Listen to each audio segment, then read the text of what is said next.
Selamat malam semuanya, saya Priska Putriyanti dengan nomor NPM 190100035. Saya dari semester 6 kelas Ganjil Teknik Industri.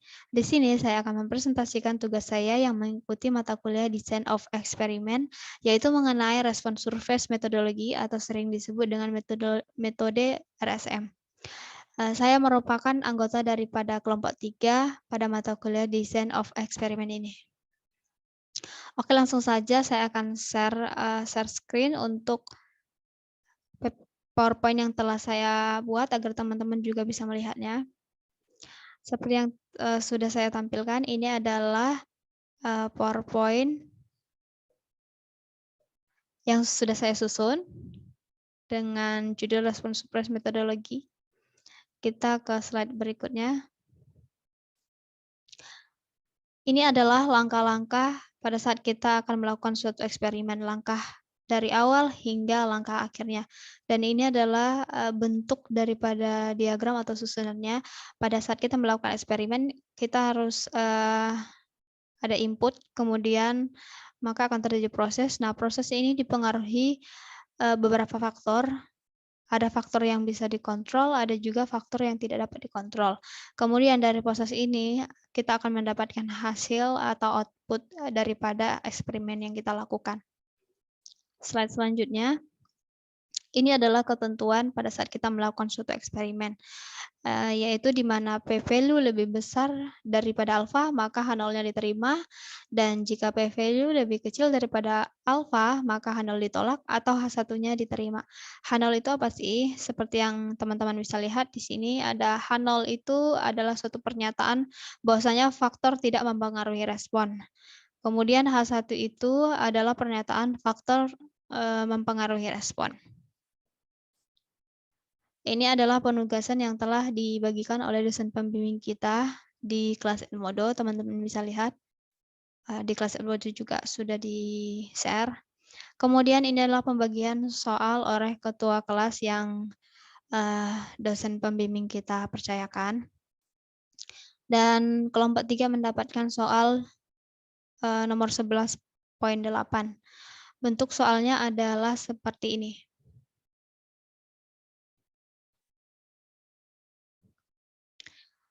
Seperti ini. Jadi di sini soalnya adalah dalam bahasa Inggris, tapi saya sudah menerjemahkan supaya teman-teman juga bisa mudah memahaminya. Soalnya itu adalah data yang ditunjukkan pada tabel P11.2. Nah, tabel ini adalah tabel yang dimaksud, yaitu tabel P11.2. Saya buat di sini dalam kurungnya adalah eksperimen pertumbuhan kristal. Jadi ini adalah tabel daripada eksperimen pertumbuhan kristal yang dikumpulkan di percobaan untuk mengoptimalkan pertumbuhan kristal sebagai fungsi dari 3 variabel. Variabelnya itu adalah X1, X2, dan X3. Nilai besar Y atau hasil dalam gram. Jadi nilai yang besar ya, nilai yang paling besar. Hasil dalam gram. Jadi satuan daripada yield ini adalah gram yang diinginkan. Jadi yang diinginkan adalah yield yang terbesar ya. Nah, pasang model orde kedua dan analisis permukaan yang pas. Di bawah kondisi apa pertumbuhan maksimum tercapai? Oke. Sebelumnya, saya akan memperkenalkan metode RSM ini kepada teman-teman. Jadi, metode respon surface metodologi ini atau sering disebut metode RSM adalah suatu metode penggabungan ilmu daripada statistik dan ilmu matematika teknik yang berguna untuk mengembangkan, meningkatkan, dan mengoptimalkan suatu respon atau suatu proses ya dalam eksperimen yang kita lakukan, di mana responnya itu dipengaruhi oleh beberapa faktor seperti yang saya bilang tadi, bahwasanya proses itu akan dipengaruhi beberapa faktor, baik itu faktor yang bisa dikontrol maupun tidak dapat dikontrol, dan faktor-faktor ini bersifat bebas dan harus bersifat bebas ya. Itu adalah satu syarat supaya eksperimen yang kita lakukan benar-benar murni dan kita mendapatkan hasil yang sebenarnya. Metode RSM ini bisa memperkirakan interaksi antar antara faktor-faktor yang diamati sehingga memudahkan dalam mengambil kesimpulan faktor apa yang berpengaruh besar pada respon yang kita inginkan. Oke, teman-teman bisa lihat pada ini ya, pada gambar ini ada seorang pendaki dan kemudian ada bendera di atas puncak gunung. Nah, ini penjelasannya nih. Respon surface metodologi atau RSM hanya digunakan untuk mendapatkan titik-titik optimum dari respon atau hasil suatu eksperimen. Jadi, sebelum kita menggunakan metodologi sebelum kita menggunakan respon surface metodologi ini, metode RSM ini, kita harus melakukan percobaan-percobaan awal dulu, seperti yang kita lakukan pada metode faktorial atau fraksi faktorial atau Taguchi. Nah, tujuannya adalah supaya kita mendapatkan faktor-faktor yang memang signifikan mempengaruhi respon yang kita butuhkan atau yang ingin kita capai. Nah, setelah kita mendapatkan respon tersebut daripada metode-metode screening yang tadi kita lakukan seperti faktorial atau fraksi faktorial atau Taguchi. Nah, dari sana kan kita sudah menyaring nih faktor-faktor apa saja yang signifikan berpengaruh terhadap suatu respon yang kita inginkan pada suatu eksperimen. Nah, setelah kita mendapatkan faktor ini, barulah kita menggunakan metode RSM ini sebagai metode yang membuat kita atau membuat kita memilih hasil yang optimum untuk suatu respon yang kita butuhkan. Jadi kita nggak bisa langsung menggunakan metode respon surface ini dalam penelitian kalau kita tidak melakukan screening dulu melalui metode-metode yang sebelumnya kita pelajari seperti yang tadi saya sebutkan. Setelah kita mendapatkan tadi faktor-faktor daripada screening ya, yang kita lakukan melalui metode faktorial, fraksi faktorial, atau Taguchi, barulah kita menggunakan respon surface ini untuk mendapatkan hasil yang paling optimum yang dapat kita gunakan atau yang dapat kita pilih sesuai dengan kebutuhan yang kita inginkan. Sama seperti ini, ketika seorang pendaki itu tidak bisa langsung berada di titik puncak, dia harus melakukan pendakian dulu supaya dia boleh sampai ke titik puncak. Jadi ada sama seperti yang tadi kita harus melakukan screening dulu menggunakan metode faktorial atau Taguchi. Barulah kita melakukan yang namanya metode RSM itu. Untuk mendapatkan, ini merupakan pada gambar ini merupakan titik optimum atau titik yang kita butuhkan pada suatu respon dalam penelitian. Nah, ini merupakan titik optimumnya. Nah, sebelum kita mendapatkan titik optimum ini, tentu kita harus melakukan usaha beberapa percobaan awal ya, sampai kita menuju puncak. Nah, metode dari faktorial tadi itu supaya kita mendapatkan range titik-titik maksimum atau titik-titik yang mendekati si puncak ini. Jadi kita harus melakukan screening melalui metode yang tadi. Oke, selanjutnya. Teman-teman lihat ini adalah soal daripada yang telah dibagikan ya, soal 11.8. Nah, sebelum kita melakukan suatu percobaan, terlebih dahulu kita melakukan pengecekan apakah model atau data yang kita punya itu merupakan data yang valid atau tidak untuk melakukan suatu eksperimen. Nah, jika dilihat, teman-teman bisa lihat di sini normal probability plot-nya. Ini adalah hasil daripada Minitab ya, teman-teman. Saya melakukan pengolahan data ini di aplikasi Minitab. Jadi teman-teman bisa lihat di sini titik-titik biru atau elemen-elemen atau data-data yang kita butuhkan atau model-model itu hampir lurus mengikuti garis lurus garis merah ini. Itu artinya bahwasannya data yang kita miliki atau model yang kita miliki itu cukup atau normal ya. Kemudian versus fit-nya di sini ada residualnya. Nah, teman-teman bisa lihat bahwasanya surface bagian atas dengan bawah itu hampir mirip. Kemudian elemen ini juga tersebar di daerah residualnya atau dekat dengan garis titik-titik ini ya, yang dibentuk oleh titik-titik ini merupakan bahwasanya data yang kita miliki ini homogen. Kemudian teman-teman juga bisa lihat dari versus ordernya ini terlihat bahwasanya data yang kita miliki itu acak, tidak ada yang disusun atau diatur dengan teman-teman bisa lihat tidak ada yang berada di rank yang sama. Semuanya bebas atau acak. Dan dari sini kita bisa melakukan percobaan berikutnya. Di sini teman-teman bisa lihat, karena data yang kita miliki dalam eksperimen ini normal, maka eksperimen dapat kita lanjutkan. Oke, slide selanjutnya ini tambahan daripada residual versus dari masing-masing faktor yang tadi kita analisa. Teman-teman bisa lihat di sini. Nah, semuanya homogen ya, surface-nya. Tidak ada yang terlalu jauh, atau teman-teman bisa coba langsung nanti di Minitab. Kemudian penyelesaian soalnya, oh ya, saya akan tunjukkan kepada teman-teman cara mendapatkan grafik daripada probability plotnya dulu. Sebenarnya kita nanti akan mendapatkan banyak ya. Saya akan tunjukkan kepada teman-teman melalui soal yang saya harus kerjakan. Ini adalah tabel yang harus saya kerjakan dan ini adalah soalnya. Kita langsung ke Minitab ya. Saya akan tunjukkan kepada teman-teman cara mendesainnya di Minitab.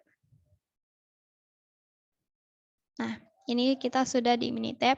Jadi untuk mendesain soal tadi ke Minitab, teman-teman bisa lihat karena kita saat ini sedang mempelajari yang namanya metode ini ya, respon surface.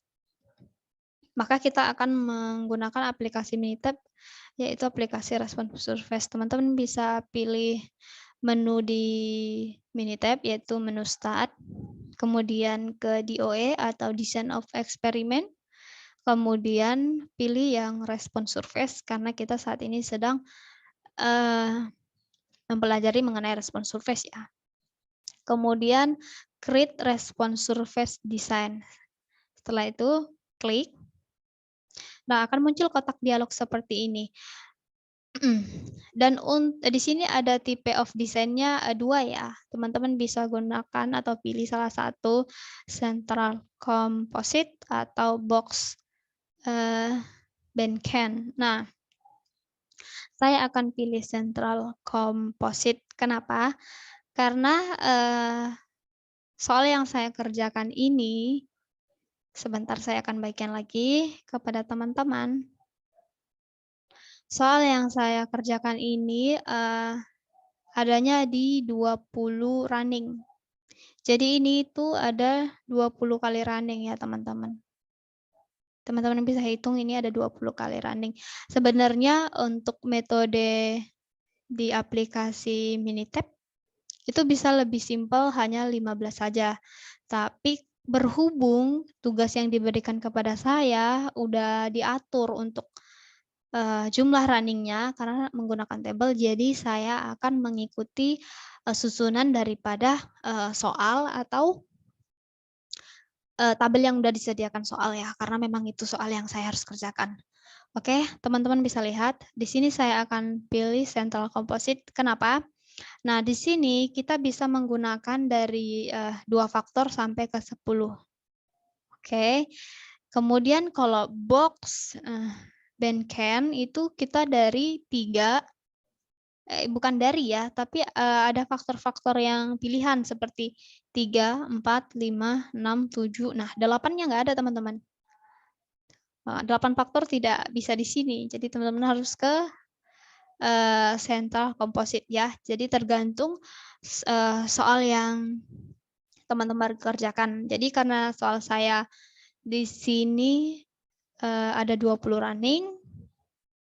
Kenapa saya pilih ini? Nanti saya akan jelaskan. Oke, saya akan pilih sentral karena soal yang saya pilih itu, yang saya dapatkan itu menggunakan 3 faktor. Dan untuk number of continue faktornya itu kita isi 3 ya, karena tadi soal saya 3. Oke, kemudian kita pilih desain. Oh, teman-teman, di sini saya akan jelaskan. Nah, di sini untuk central composite full, ini unblock atau tidak menggunakan blok, 2 faktor dia ada 13 running, tapi saya akan fokus di 3 ya. Nah, unblock itu untuk 3 faktornya ada 20 running, kemudian ketika di blok juga ada 20 running, sementara untuk box band can itu 15 sebenarnya, bisa lebih kecil. Tapi karena tadi soal saya sudah ditetapkan ada 20 running, saya harus menggunakan yang namanya desain central composite full gitu. Jadi itu kenapa saya pilih yang namanya central composite full. Kenapa tidak box band can? Karena dia juga lebih sedikit running-nya. Tapi karena udah aturan daripada soal, jadi saya akan ikutin ya. Jadi saya akan running di 3 faktor dengan 20 running. Oke. Nah, kemudian kita desain. Nah, di sini saya akan pilih yang namanya full, runningnya 20, bloknya 1, kemudian totalnya 6, center point-nya ya.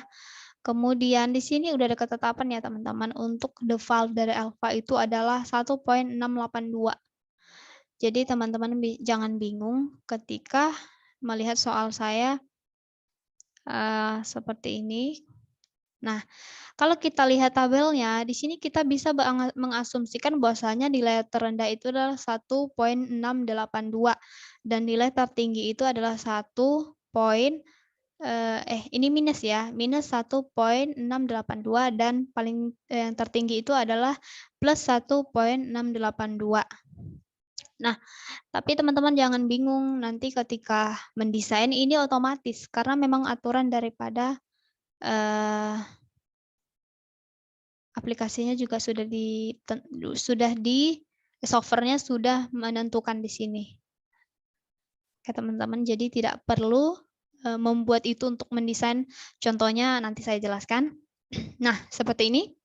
Jadi saya akan pilih full 20 running, bloknya 1, total 6, kemudian the file alpha-nya ini ya. Oke, selanjutnya kita oke-kan saja. Kemudian kita lihat faktornya. Di sini kita akan mendesain atau mengganti-ganti untuk nama faktornya. Karena faktor yang saya miliki adalah X1, saya akan ganti namanya dengan X1 juga. Sebentar ya. Ini teman-teman bisa lihat lagi supaya mudah ya. Kenapa dia tidak mau? Sebentar.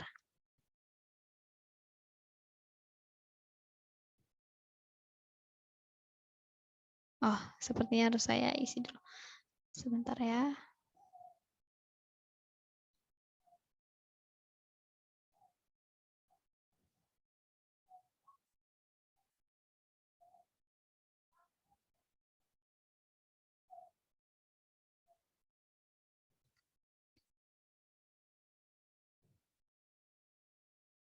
Nah, seperti ini teman-teman sudah lihat. Ini adalah soal saya. Di sini faktor yang saya miliki itu dinamakan X1, X2, dan X3 dan responnya adalah Y atau yield. Jadi saya akan menamai faktor-faktor yang tadi yang akan saya desain itu X1, X2, dan X3.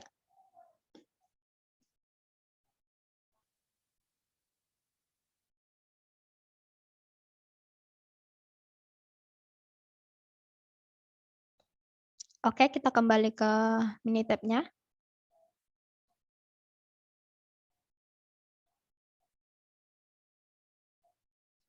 Oke, kita di sini ya kalau kita mau ganti namanya. Oke, ini saya akan kasih nama X1 karena soalnya tadi X1. Kemudian ini untuk low-nya itu tetap ya. Karena tadi yang namanya min 1.682 itu adalah ketentuan daripada ini. Jadi ini merupakan nilai terendah dan min 1 nilai terendah dan tertinggi adalah +1. Oke. Kemudian X2 dan yang terakhir adalah X3. Tapi nanti jika ada soal teman-teman untuk faktornya itu ada misal suhu, kemudian waktu, itu biasanya nilainya kan tidak sama. Karena sudah ditentukan 45 derajat misalnya atau 30 derajat 30 menit. Nah, teman-teman harus isi di sini ya. Kalau saya kebetulan memang desainnya hanya seperti ini. Oke, setelah itu langsung saja kita klik OK, kemudian kita lihat option. Nah, option untuk soal yang saya kerjakan ini, saya akan pilih yang store design in worksheet. Kenapa? Karena sebenarnya eksperimen ini sudah dikerjakan. Apabila belum, teman-teman bisa memilih random running atau seperti ini. Nanti saya akan jelaskan mungkin kalau masih ada waktu ya. Tapi saat ini saya akan pilih store design and worksheet. Oke, setelah itu klik OK. Kemudian kita lihat result yang ingin ditampilkan. Saya akan pilih summary table dan design table sesuai dengan keperluan teman-teman. Nah, kalau summary table itu hanya yang ada di sini. Tidak ada design table di sini. Jadi teman-teman sebaiknya pilih yang summary table and design table ya, kalau teman-teman perlu di sini juga. Setelah itu kita klik OK. Dan kita klik OK lagi. Nah, ini yang tadi saya bilang. Ini design table dan summary table di sini. Jadi kalau teman-teman pilihnya summary table nanti tidak ada yang ini ya. Yang di sini. Atau di sini ada desain summary-nya. Faktornya ada 3, replika 1, kemudian base running-nya 20, total running-nya 20, kemudian base-nya itu yang ini ya. Yang ini sampai ke bawah 1, 2, 3, 4, 5, 6, 7, sampai 20. Kemudian untuk base block-nya itu 1 ini. Jadi 1 aja. Sampai ke bawah. Kemudian total block-nya juga 1 aja. Oke. Itu adalah informasi daripada desain ini. Kemudian ini ada desain table-nya. Teman-teman bisa lihat. min 1 untuk running pertama, untuk faktor A, B, dan C. Tapi di soal kan X1, X2, X3, jadi teman-teman bisa lihat ini sama aja sih sebenarnya. Lihat. Ini X1, X2, X3, di sini minus 1. Ini minus 1 ya. Minus 1, minus 1, minus 1. Di sini juga minus 1, minus 1, minus 1. Kemudian running keduanya itu adalah plus 1, minus 1, minus 1. Plus 1, minus 1, minus 1. Oke, sekarang saya mau copy ini dulu. Karena dia berbeda susunannya dengan soal. Jadi teman-teman harus perhatikan soal ya. Pada saat mengerjakan soal yang seperti ini. Oke, kita bawa ke Excel. Ini Excel saya. Di sini ini sudah saya buat susunannya. Oke, di sini akan saya press. Supaya lebih mudah, kita rata tengahkan dulu. Oke, dan ini adalah table soal yang diberikan kepada saya. Dan ini susunannya beda ya daripada running yang dilakukan Minitab. Teman-teman bisa lihat. Untuk X1-nya min 1, min 1. Untuk running pertama ya, ini min 1, min 1, min 1. Untuk yang kedua ini min 1, min 1, plus min 1. Tapi di sini plus 1, min 1, min 1. Jadi teman-teman hati-hati ketika memasukkan responnya. Jadi untuk agar tidak salah, teman-teman harus lihat ke sini.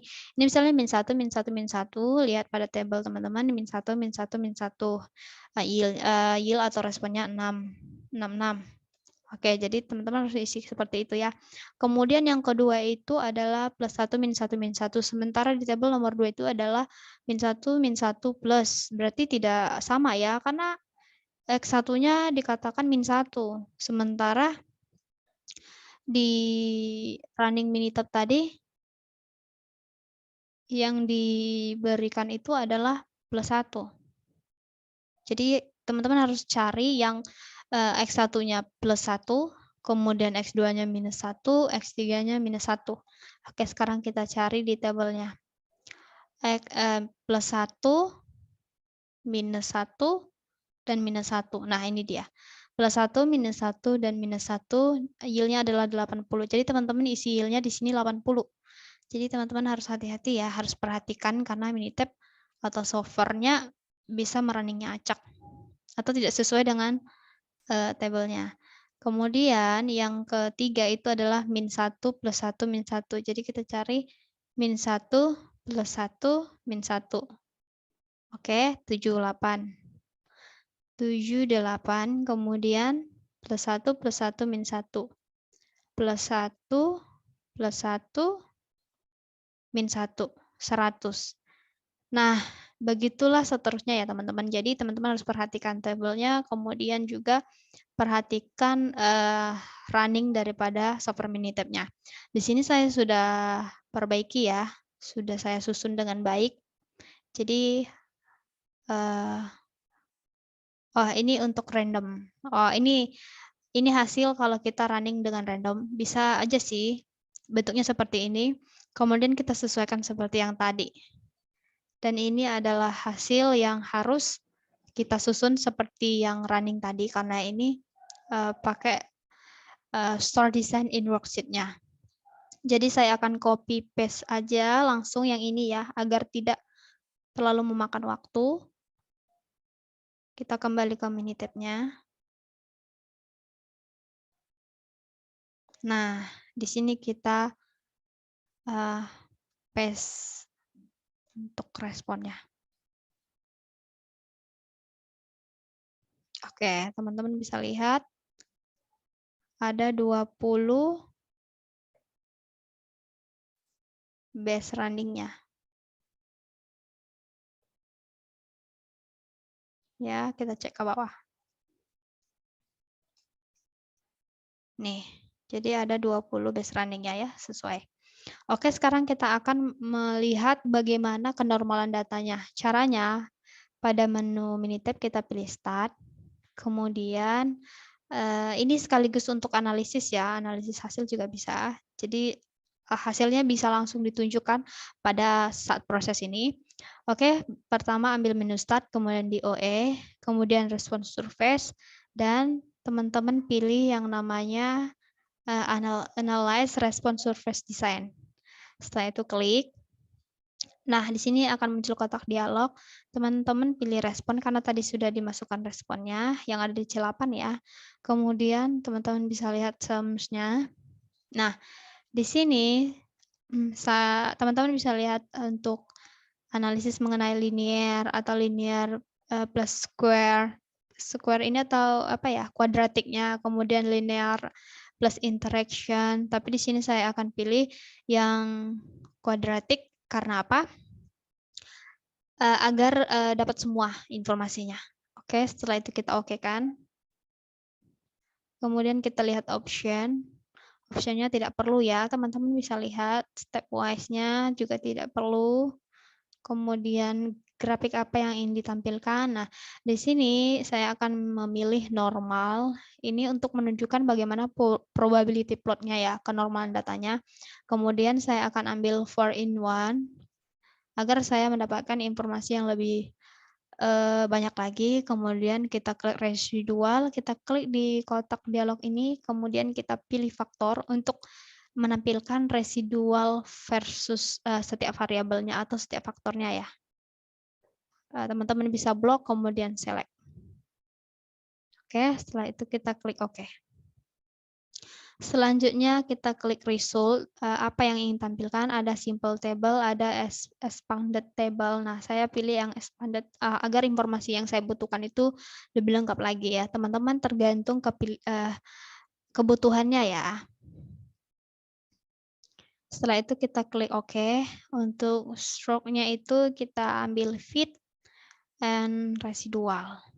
Setelah itu OK, dan kita klik OK lagi. Untuk Minitab-nya boleh memproses data yang kita masukkan tadi.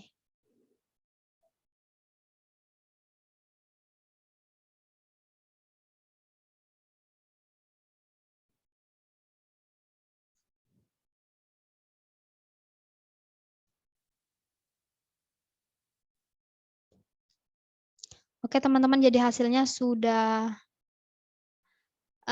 kelihatan ya. Nah, di sini kita juga bisa melihat V-value-nya daripada si faktor-faktor ini. Tapi sebelumnya kita akan membahas mengenai kenormalan datanya dulu ya. Jadi kita lihat grafik kenormalan data dulu, karena sebelum kita melakukan percobaan kita harus melihat dulu apakah datanya normal atau tidak sebelum kita melakukan analisis. Oke, di sini akan saya kecilkan dulu supaya teman-teman bisa lihat. Ini adalah grafik yang saya tadi copy paste ke PowerPoint saya. Oke. Nah, sebentar.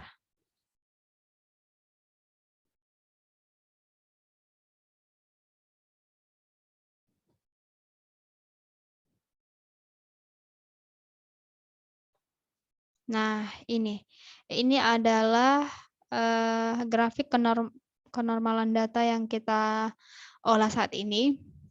Jadi tadi cara mengambil atau cara mendesain di Minitab seperti itu ya teman-teman. Nah, ini adalah grafik yang tadi saya jelaskan bahwasanya elemennya hampir mengikuti garis lurus, tidak ada yang jauh, artinya data yang kita miliki normal atau modelnya cukup.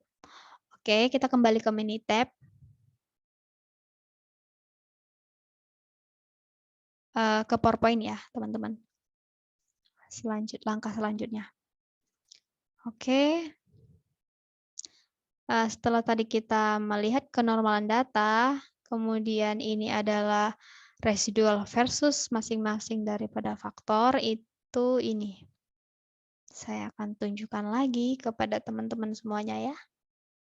Nah, di sini ada grafik kenormalan datanya, kemudian di bawahnya ini sudah lengkap dengan residual versus dari setiap faktor. Ini residual versus dari X1, kemudian ini X2, kemudian ini adalah yang X3-nya. Jadi teman-teman udah bisa langsung mendapatkan informasinya di sini ya, dengan mengikuti desain yang tadi saya beritahu.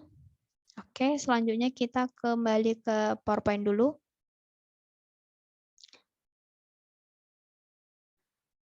Ini.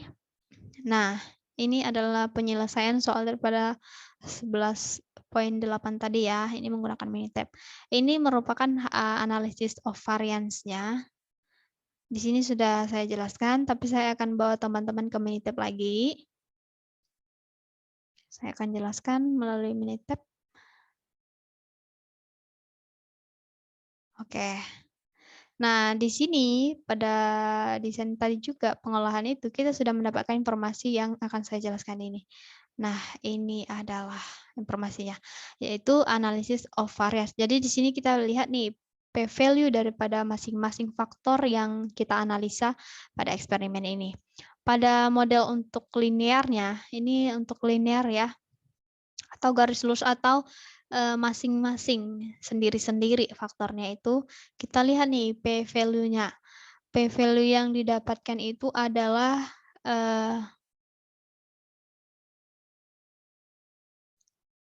untuk X1 0.738, kemudian X2 0.720, dan X3-nya 0.694, yang artinya p-value linear daripada ketiga faktor ini lebih besar daripada alfa, yang menyatakan bahwasanya H0-nya diterima, teman-teman. Jadi dia tidak berpengaruh signifikan terhadap respon pada eksperimennya ini, yaitu untuk si kristalnya ya. Jadi nilai p-value-nya ini di atas daripada alfa atau melebihi daripada nilai alfa, yaitu 0,05.